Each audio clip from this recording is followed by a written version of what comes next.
So, welcome to our study guide to 1 Corinthians. And in this session, we'll be looking at chapter 7 of the letter. Now, I don't think that in the space of 1 hour we could do justice to the whole chapter, but we'll see how far we get on.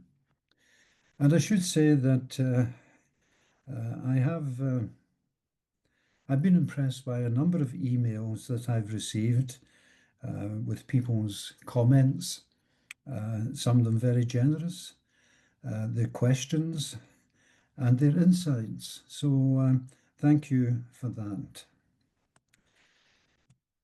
But in 1 Corinthians chapter 7, we will try and break it down tonight into 3 parts.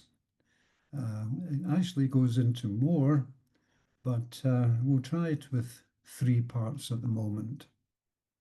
And I can never understand, there we are.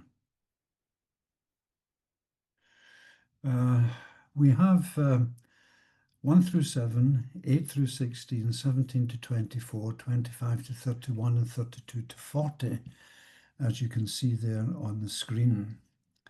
And Paul is going to be touching on some very sensitive subjects, but he'll be very frank in the way in which he discusses them and the way that he outlines the Christian response to each one of these topics.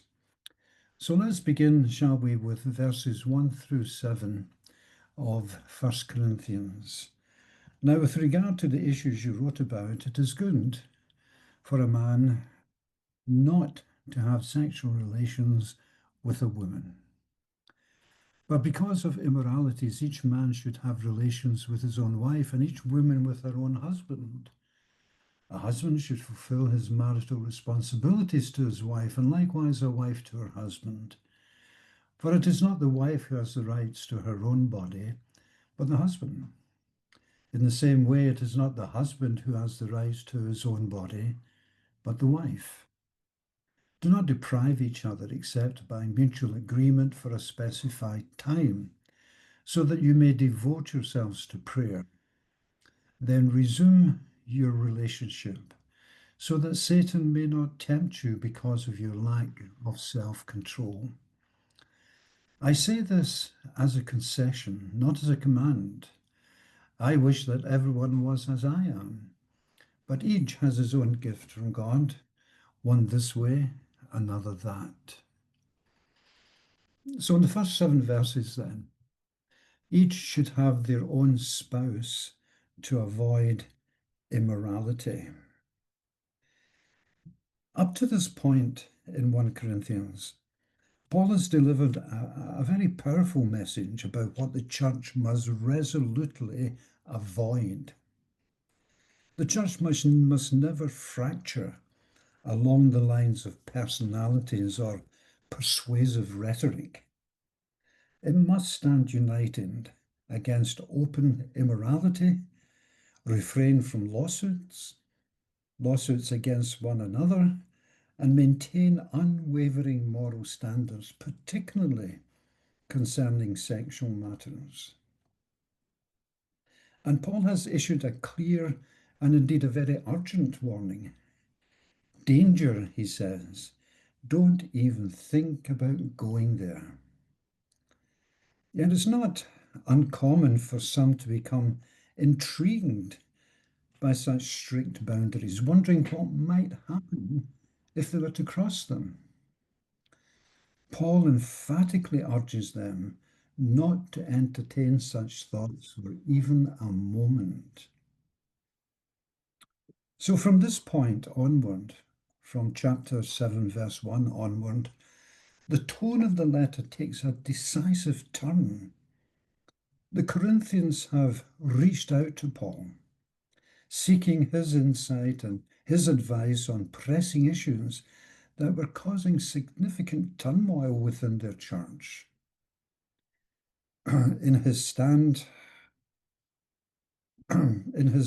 response, Paul not only establishes clear and unwavering principles, but also shares profound wisdom drawn from his rich biblical understanding, particularly of the Old Testament, his theological reflection, and extensive pastoral experience. His counsel is designed to guide them through the challenges and to strengthen their faith. So the opening discussion, verses 1 through 7, exemplifies the stark contrast within the church.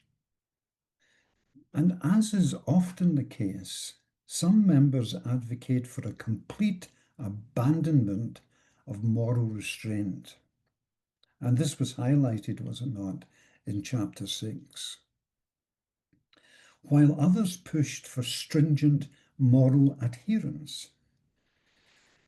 And rooted in popular philosophical teachings of the time, they urged individuals to embrace celibacy, or for those already married to completely abstain from sexual relations. Now, these teachers passionately argued that such practices were the pathway to profound personal holiness and spiritual maturity. They referenced a common saying that Paul addresses. The common saying was, "It is good for a man not to touch a woman." And in the cultural context of the era, touch was a discreet way of describing sexual relations, underscoring the prevailing attitudes towards intimacy and moral conduct. So, at one level, Paul aligns with this perspective. As an unmarried man, whether due to being a widower, his wife leaving him after he embraced Christianity, or perhaps never marrying at all, we just don't know. He understands the complexities of celibacy. He firmly believes that choosing to remain celibate is a perfectly valid option, provided one can manage their sexual impulses effectively. In contrast to many in today's society, Paul does not see a life devoid of actual sexual relations as inferior or lacking in value. While he acknowledges the sentiment behind this view, he strongly disagrees with the way it is often misapplied. Paul recognizes, particularly in a vibrant city like Corinth, that temptations of the flesh are pervasive as they are multifaceted. For a married couple to abstain from sexual relations is to invite unnecessary challenges.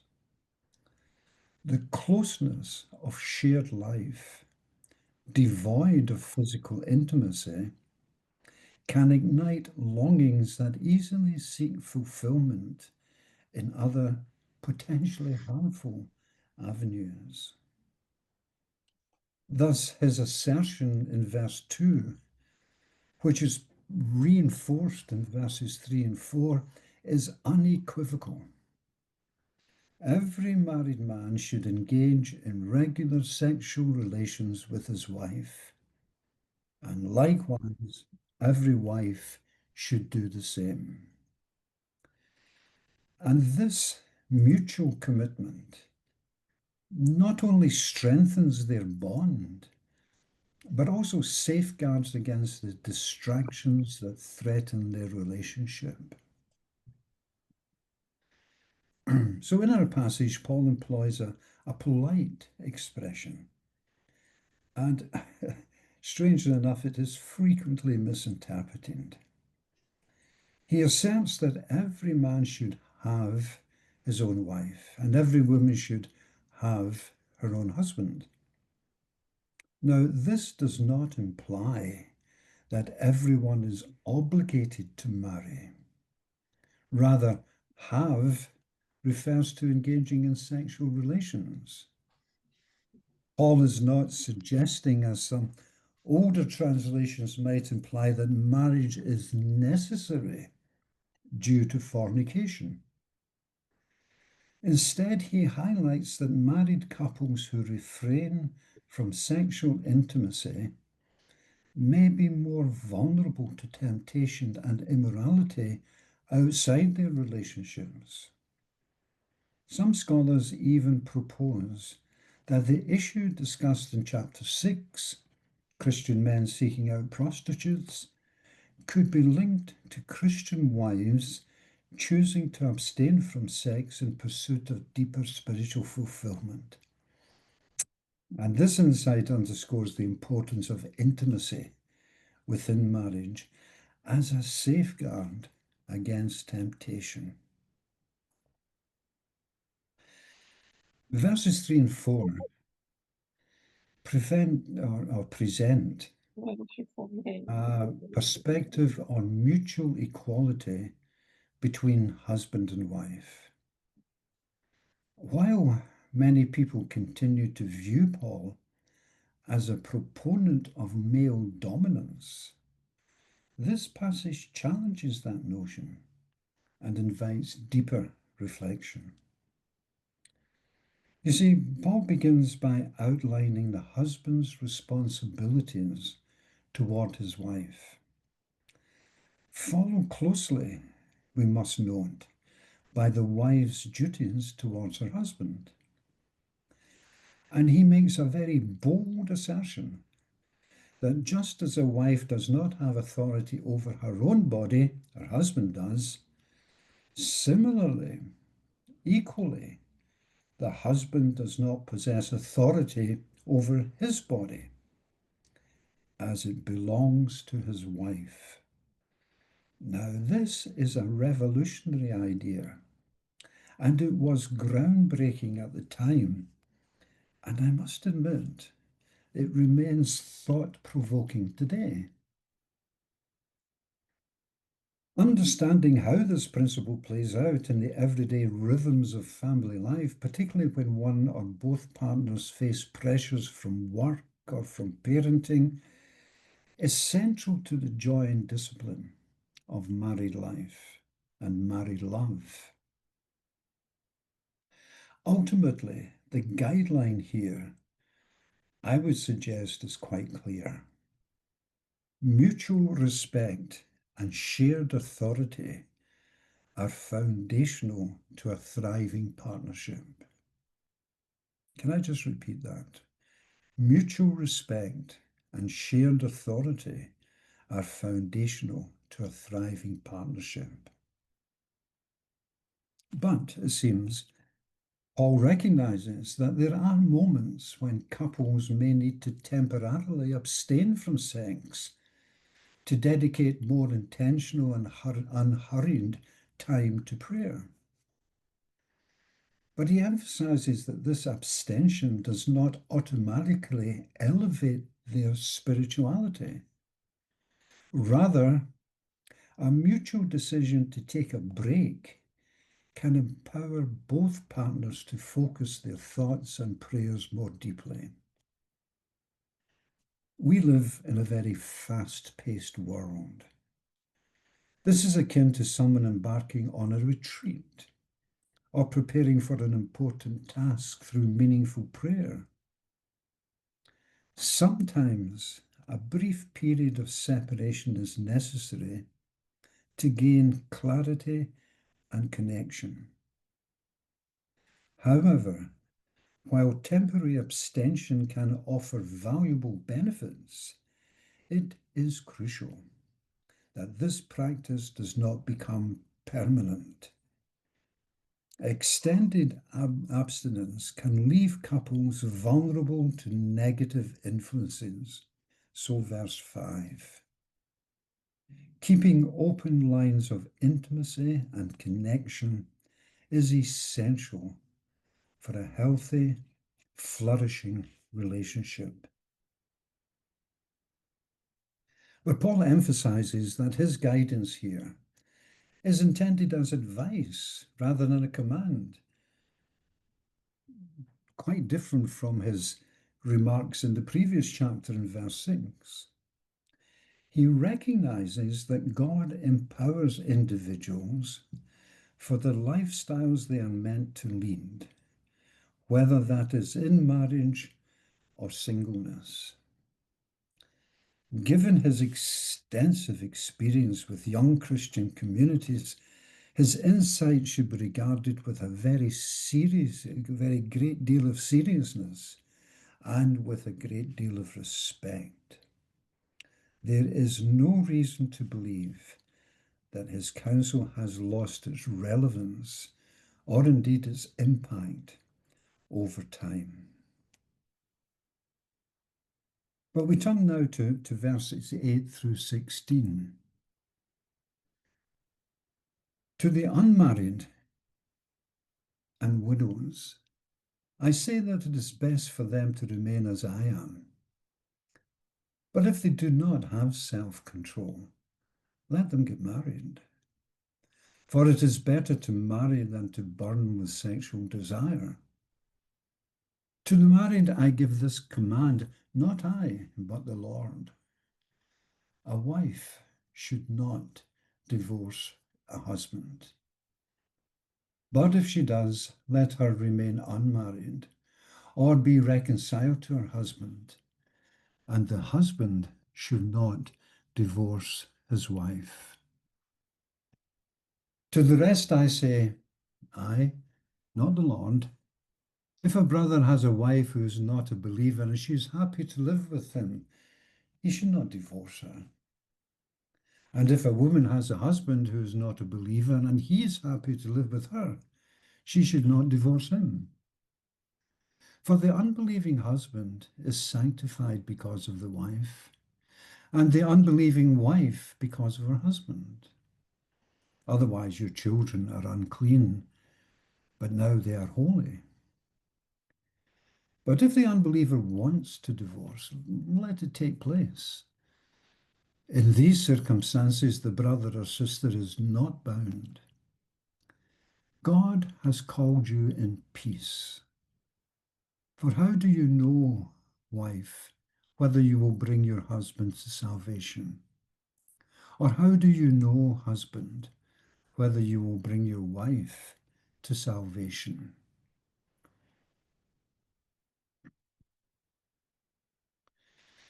Divorce has permeated the Western world since about the 1960s, even before that, like a relentless epidemic. In my youth, I would have struggled to find anyone in my neighborhood, anyone in my school or beyond, who had experienced divorce. There were occasional whispers of marital breakdowns, but they felt distant and very rare. Yet over the past 50 years, this landscape has transformed dramatically. Today, every street, family, school, and even church is touched by the reality of divorce, and often multiple times over. Remarkably, in nations where divorce was previously considered nearly unthinkable, especially in largely Roman Catholic societies that viewed it as taboo, divorce rates have skyrocketed. This shift challenges the very foundation of how we view marriage, how we view family in the modern world. The world in which Paul's converts lived strikingly resembles the Western world that we know today, far more than the mid-20th century. In particular, within the upper echelons of society, divorce and remarriage was commonplace.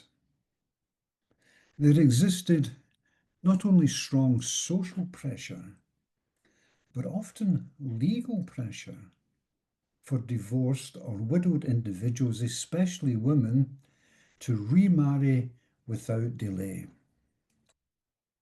And it's a mistake to think that the late 20th century marked the beginning of such dynamics, or that Paul inhabited a world similar to that of our parents or grandparents. Each society has its own customs, its own rules that shaped everyday life. Amidst increasing mobility and the transforming impact of the Christian gospel, church members seem to have found themselves grappling with a daunting array of moral dilemmas and challenges. And these complexities were exacerbated by voices within the Christian community that suggested sexual relations, even within marriage, paled in comparison to a life of abstinence. And so, this is the intricate landscape Paul was navigating in this passage. And as we think about his approach, we uncover valuable insights that can empower us to confront the challenges of our own era with wisdom and clarity. Paul very thoughtfully structures his insights into three significant areas. First, he addresses individuals who have experienced marriage but are now navigating life as singles. So verses 8 and 9. Second, he provides guidance for those currently in marriage. So verses 10 and 11. And finally, he offers a comprehensive perspective for those facing the complex challenge of being married to a non-Christian partner. So verses 12 to 16. And the initial segment of this passage is the most revealing moment where Paul shares insights into his own circumstances, which the Corinthians were likely already aware of. I've used the phrase in reading the text as those no longer married, and that can simply denote unmarried, I know. Yet it is highly probable that Paul is specifically addressing widows and widowers. Furthermore, later in the chapter, from verses 25 to 38, which we probably have to wait till next week to get to, he offers thoughtful guidance to those who have yet to enter into marriage. Now, this context enriches his message and it sort of underscores the importance of the advice he provides. Paul is navigating a very complex landscape where he must balance the societal pressures urging individuals to remarry against the persuasive voices of certain spiritual teachers advocating for permanent celibacy. He firmly believes that both men and women deserve the autonomy to choose whether to remarry without the weight of external expectations. Now, this belief in Paul's time is radical, even provocative, particularly within his community. But furthermore, he seeks to empower individuals to embrace their powerful sexual desires without shame, understanding that if these desires go unacknowledged, they can become a significant source of temptation and a significant source of discomfort in the absence of marriage. So I believe that this interpretation sheds light on the true meaning of verse 9. The traditional translation, better to marry than to burn, has often been misunderstood, would you believe, as a warning against the eternal consequences of sexual misconduct. However, this overlooks a more compelling interpretation. It is far more plausible that Paul is addressing the intense passion that can arise within individuals, emphasizing the need for a legitimate means to channel that desire. In this context, marriage presents itself as a worthy resolution to avoid being consumed by unbridled passion. In these matters, though, we have to keep in mind that Paul is providing thoughtful guidance and advice rather than rigid rules.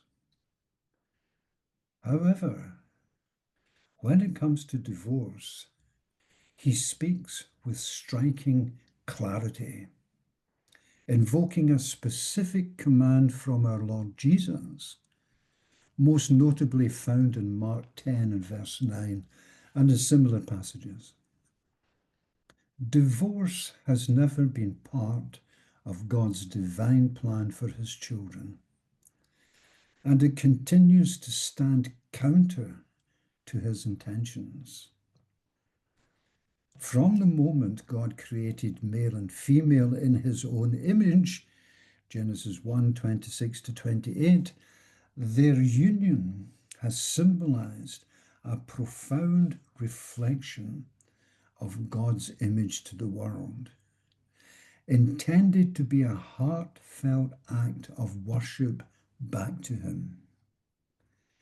Anything that disrupts the sacred bond is not only dishonoring to God, but also profoundly damaging to those involved, as those individuals who have experienced divorce may readily acknowledge.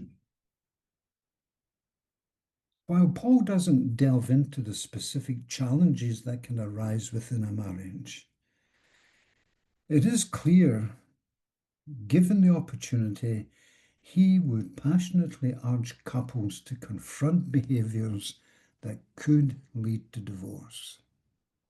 And I'm talking about things like anger, unkindness, bitterness, abuse, prolonged separation, and of course, infidelity. Confront those behaviors before they take root.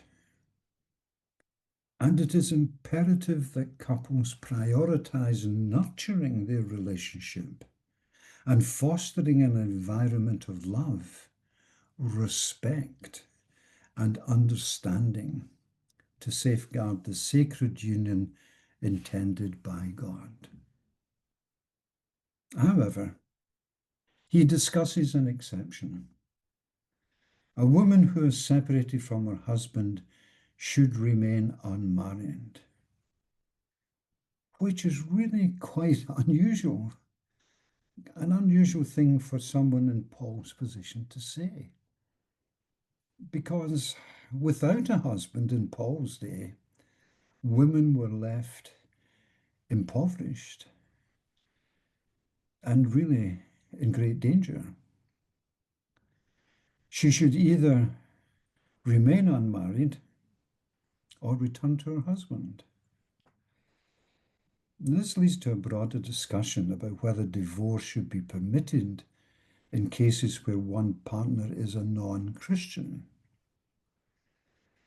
And I think this situation likely arose often in the early church, where one spouse would embrace the gospel while the other did not. In verse 39 and in 2 Corinthians 6:14, Paul urges that Christians should only marry other Christians. Some have even suggested that this dynamic was one of the primary ways the Christian gospel spread in the ancient world. However, many Christians at the time may not have viewed it that way. And coming from a pagan background, that involved the worship of dark gods and goddesses and promoting various strange practices. They likely felt they had moved from darkness to light. In this context, how could they continue living with someone who remained in darkness? Paul's response illustrates how the Christian gospel transforms the traditional negative codes of purity. Just as Jesus healed by touching lepers and other outcasts, where instead of becoming tainted by their ailments, he infused them with God's life, Paul asserted that holiness can triumph over uncleanness. This dynamic doesn't spell doom for the Christian partner. Rather, it opens up a unique opportunity. The unbelieving partner is continually exposed to God's love, radiating through the life of the believing partner. Now, this paints a rather ideal vision, I must say. Paul was aware that real life situations could be vastly different. Thus, the Christian partner should refrain from initiating a separation. Through God's grace, through his transformative power, there remains a profound possibility that the unbelieving partner may ultimately come to faith. One Christian parent can play a pivotal role in making their children holy instead of unclean. And this suggests that being raised under the influence of a Christian parent, children enter the sphere of God's love and the transforming power of the gospel, though it does not, and I emphasize not, it does not automatically designate them as Christians. While the verse does not explicitly address the practice of infant baptism, it strongly implies a rationale that supports Christian influence in the home. And so, if a non-Christian partner wishes to separate, something they might understandably consider. Not everyone wants to remain linked to this unfamiliar and this unconventional movement. The Christian partner should recognize that opposing the split is really not the right course of action. At this juncture, Paul introduces a significant modification to Jesus' teachings. He does this not by simply treating Jesus' words as good advice, but by applying them directly to a new situation that Jesus himself did not face. And as we navigate a world filled with complexities that neither Jesus nor Paul could have predicted, we must approach their teachings with wisdom, with humility, and with unwavering faithfulness.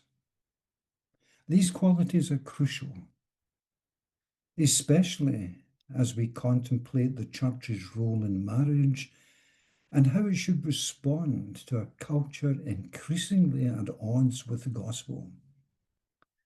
It's imperative that we find ways to honor these teachings while also meeting the needs of our contemporary society.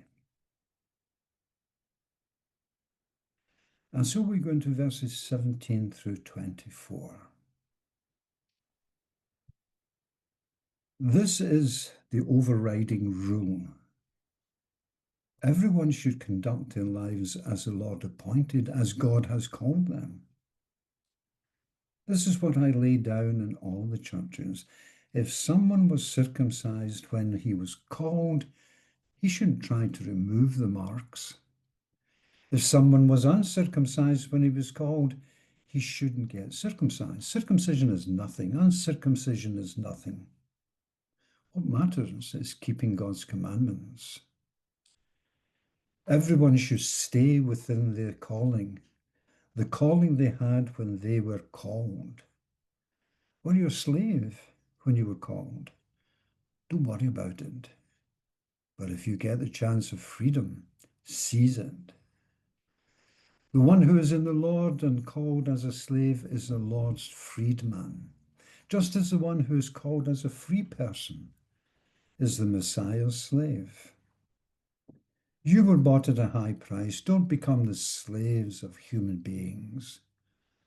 So, brothers and sisters, let each person remain before God in the state in which they were called.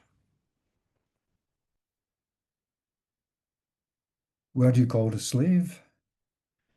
Do not worry. But if indeed you are able to be free, make the most of the opportunity. For the one who was called in the Lord as a slave is the Lord's freeman. These words must have been quite revolutionary sounding in Paul's time.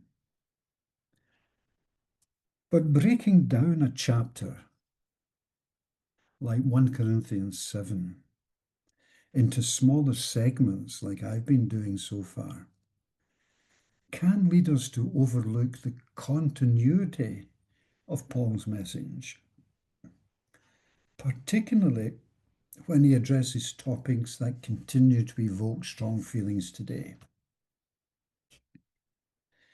At first glance, this passage appears to center around two seemingly unrelated issues: circumcision and slavery.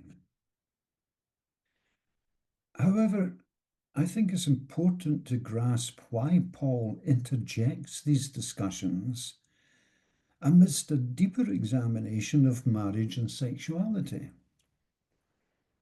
And understanding this context not only enriches our comprehension of his arguments, but also highlights their relevance to contemporary conversations. So the key takeaway is that he uses these examples to emphasize an important principle, which he reiterates 3 times. Don't feel compelled to change the circumstances you had when you became a Christian. And that message is clearly articulated in verses 17, 20, and 24. The central point of this discussion is really quite compelling. You should not feel pressured to marry if you're single, nor should you consider separating from a spouse if you're married. Embrace your current situation with confidence and commitment. What leads Paul to select these 2 parable examples? What insights do we gain from examining the smaller narratives of circumcision and slavery, both in isolation and as reflections of a broader truth? In Galatians 3:28, Paul presents a revolutionary principle for life within the Christian community. There is no longer Jew or Greek, slave or free, male or female. All are united as one in the Messiah, Jesus. Now, this chapter delves into how the distinction between male and female should be interpreted within the Christian context. And to underscore this point, Paul deliberately references the complementary pairings, Jew and Greek, slave and free. The divisions of slave and free and male and female were deeply ingrained into the fabric of the ancient world. For Jews, the distinction between Jew and Greek held particular significance, whereas Greeks often viewed the world through the lens of Greeks and barbarians, with barbarians encompassing everyone outside their culture.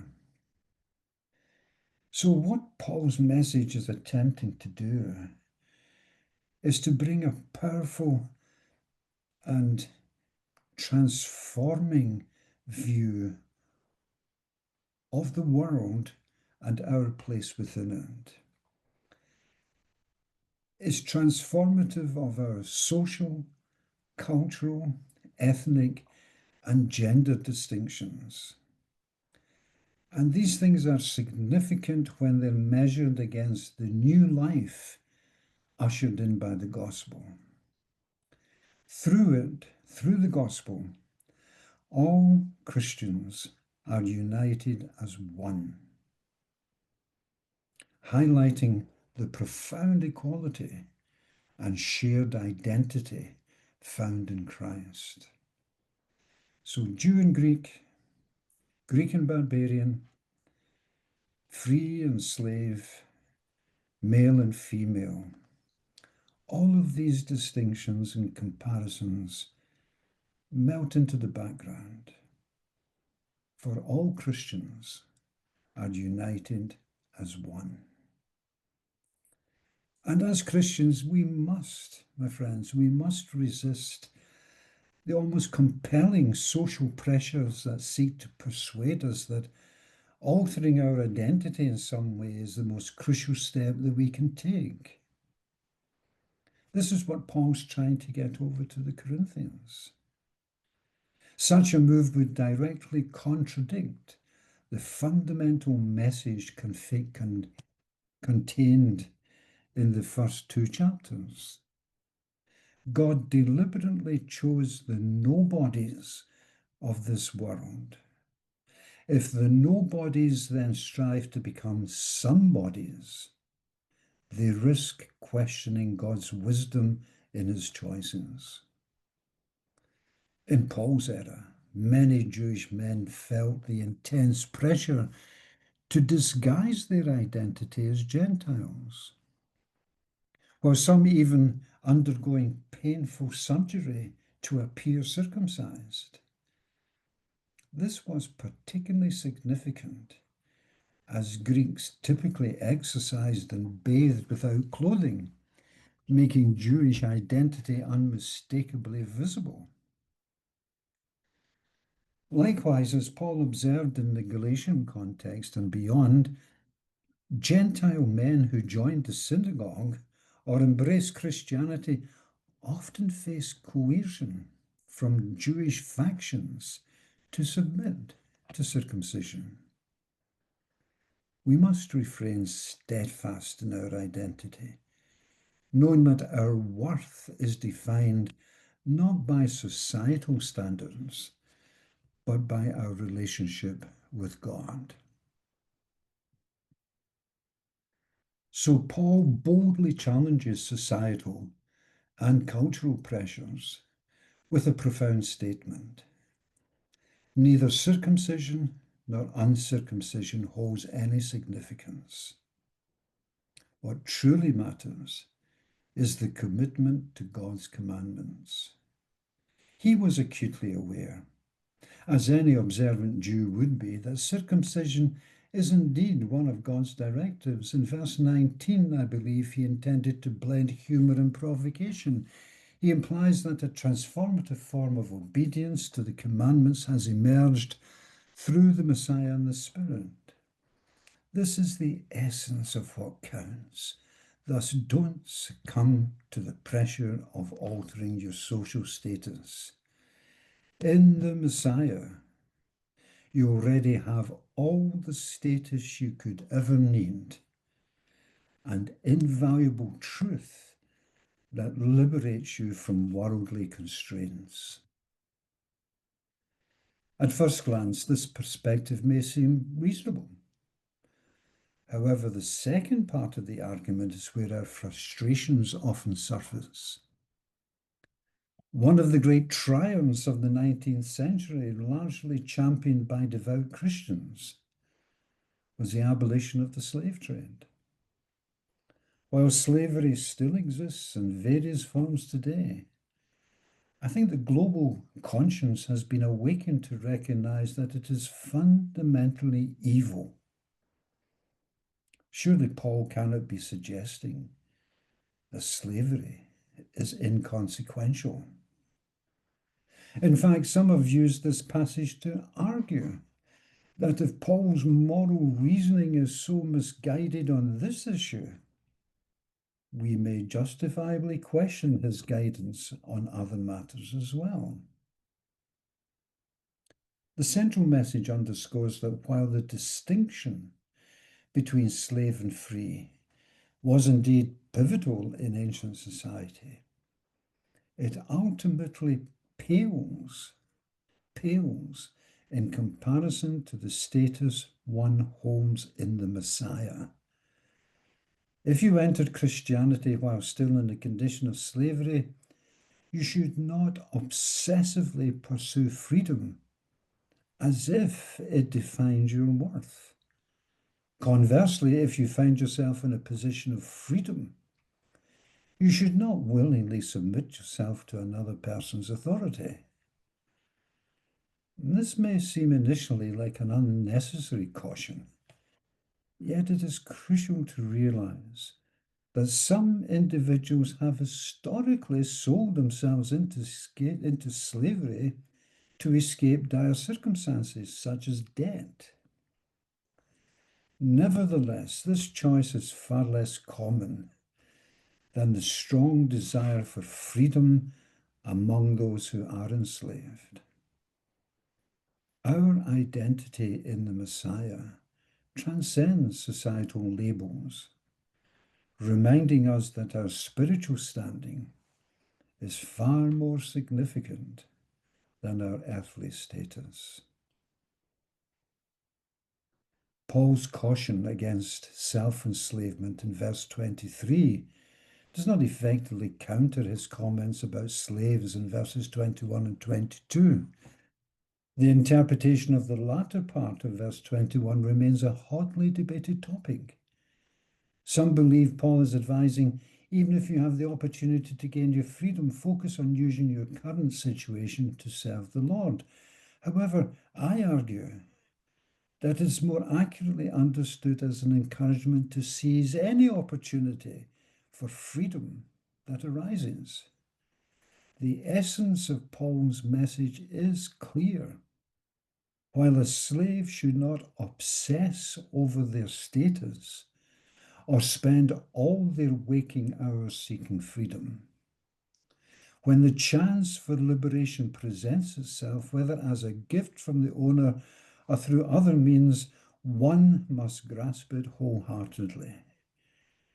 Embracing freedom when it is offered is both a right and a responsibility. The central message here is that God's call through the gospel, this transformative invitation that leads individuals to faith and unites them with the community of the Messiah, far outweighs any social or cultural status we might pursue. As Christians, we must remain vigilant against the very subtle and even blatant pressures that encourage us to make changes in status our ultimate focus. So now let's return to the vital discussions surrounding marriage and sexuality. Before we delve deeper, it's essential to pause and reflect. In our churches and communities, we are fully recognizing that our identity as members of the Messiah holds a far greater significance than any social or cultural status we seek for ourselves or impose upon others. In all that I've said tonight, in trying to understand this first half of Paul's 7th chapter to the 1st Corinthians, can be summed up in this way. I would advocate so strongly that it is time to prioritize our spiritual calling above all else.